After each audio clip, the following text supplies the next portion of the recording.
Alrighty, the big story today is that Republican Governor Scott Walker will get to keep his job in Wisconsin after he won a heated recall election. President Obama's campaign said that the outcome was not what we hoped for. The likely GOP presidential nominee Mitt Romney tweeted that the results will echo beyond Wisconsin.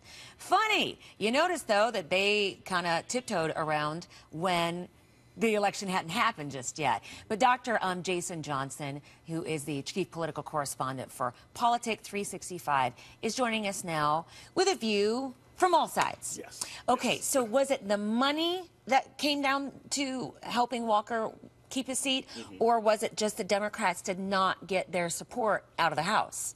The Democrats got their support out, but Governor Walker outspent everybody. He spent like $30 billion.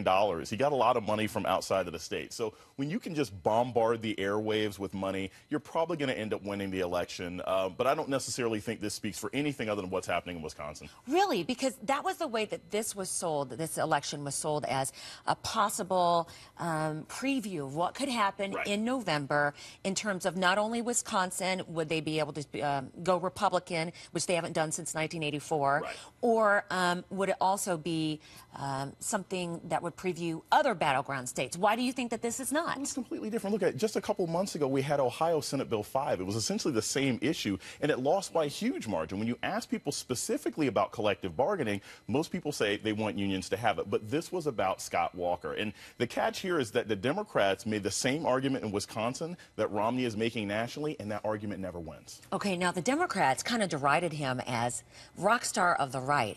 But now that he's been able to keep his seat, is he indeed a Republican rock star for his future? Yeah, he's a Republican rock star. I mean, Mitt Romney should probably look at him as a vice presidential candidate. Interesting. But yeah, I mean, it wouldn't be a bad idea. But here's the catch. You can't win an election by having people vote against the other guy. Nobody was voting for Tom Barrett. They were voting against Scott Walker. You can't win an election that way. That's what Mitt Romney's trying to do. He wants the election to be a referendum on Obama, not a choice between the two of them. Did Tom Barrett kind of get mired by talking about jobs and other things instead of just staying with the message of Walker out? Yeah, and he didn't really have a message. The message was, I lost 2 years ago, and now you should vote for me again. And you're not going to win that way. I mean, I really think a lot of people, a lot of Democrats and a lot of liberals were a lot more excited about this than they should have been. It wasn't clear that Scott Walker was ever going to lose. I was more shocked by Miami losing last night than Walker, winning again. What an interesting perspective. All right, thank you. Thank you. Appreciate it, Doctor.